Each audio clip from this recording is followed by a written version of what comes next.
त्या संडेला पुन्हा तो विजयी पुनरुत्थानाच्या द्वारे स्वर्गामध्ये गेलेला आहे, तो जिवंत झालेला आहे। सर्व जगाच्या करता एक विशेष दिवस आहे, कारण देवाचा पुत्र प्रभू येशू ख्रिस्त या जगामध्ये 2026 वर्षापूर्वी जन्माला आला।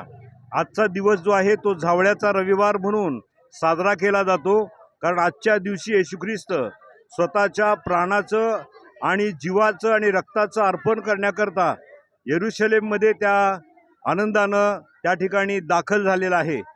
आणि या संपूर्ण देवाच्या योजनेला पूर्णत्व देण्याकरता जे क्रूसावरचं मरण त्याच्याकरता लिहिलेलं होतं, त्या मरणासाठी तो बलिदान देण्याकरता देवाचा कोकरा म्हणून तो उपस्थित झाला। कारण यशाया 53 आम्हाला सांगतं की आम्हा सर्वांचे पाप त्याच्यावर लादले गेले आणि आमच्या पापासाठी तो घायाळ झाला आणि ठेचला गेला। त्याप्रमाणे त्या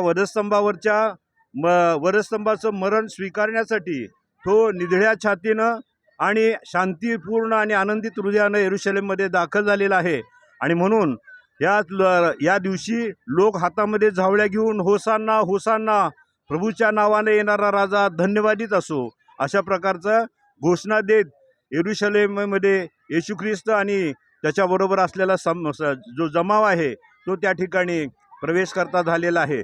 जगाच्या पापाकरता आणि मनुष्याच्या उद्धाराकरता येशू ख्रिस्त त्या ठिकाणी येरुशलेममध्ये आपलं प्राण देण्याकरता झाला।